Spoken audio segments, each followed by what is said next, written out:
Hello, hello, hello again. Sunday in the UK. I feel bad because every time I talk to you guys, I'm really tired. But it's tiring. Doing this is tiring, but it's all worthwhile, isn't it? I had a new video idea yesterday, and I've been working on that today, doing some research. It's going to be about this fascinating case of this guy called Henry Molaison. This was a guy who suffered from severe epilepsy, and he got progressively worse into his 20s. So at the age of 26, this was in 1952, 1954, a doctor proposed an experimental surgery on him, which was going to remove some parts of his brain, namely the hippocampus, the amygdala, and some other parts of the brain.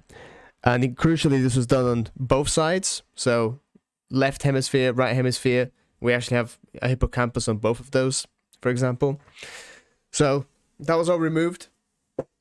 But the consequence was that this gentleman, Henry Molaison, he completely lost the ability to form long-term memories.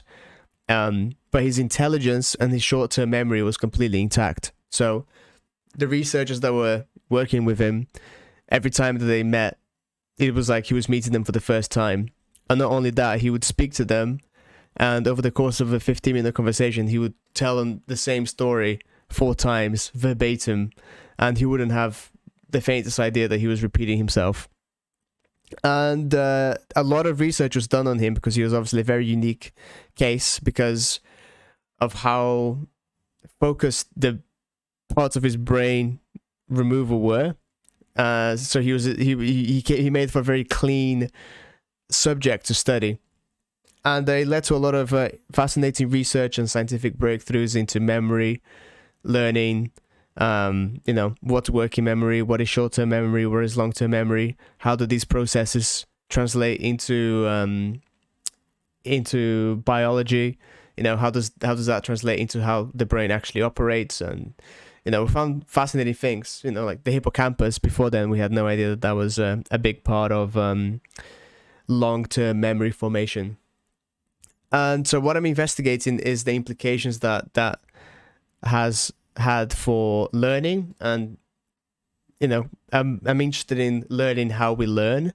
And the case of Henry Molaison was a key one in the science of neuroscience. So yeah, it was a very interesting case, and kind of fascinated by it. So I thought it'd be fun to make an educational video about it, and that's what I'm gonna do. So yeah, I've been working on that, reading a lot, and trying to do an early script. But this stuff takes a lot of fucking work. But anyway, I'm gonna be doing that for the next probably 2-3 weeks. Yeah. So how many hours have it? Also, I fucked up my Google sheet because if I'm on day 21 or day 20 of of actually timing my work, I should be up to 50 minutes. I don't know why I was up to 48. I obviously did something wrong.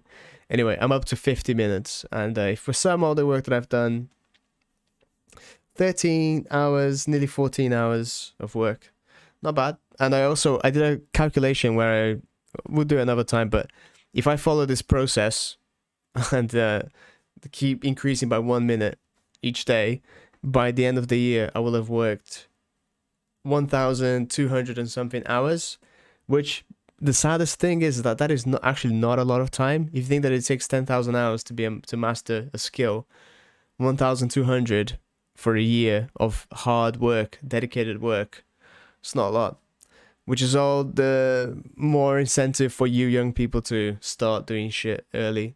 Because the earlier you get started on building these habits and creating this solid work ethic and creating, the better off you're going to be.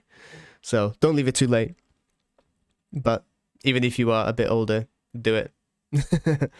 So yeah, sorry, I'm always tired. I don't feel the charisma bug biting me just yet.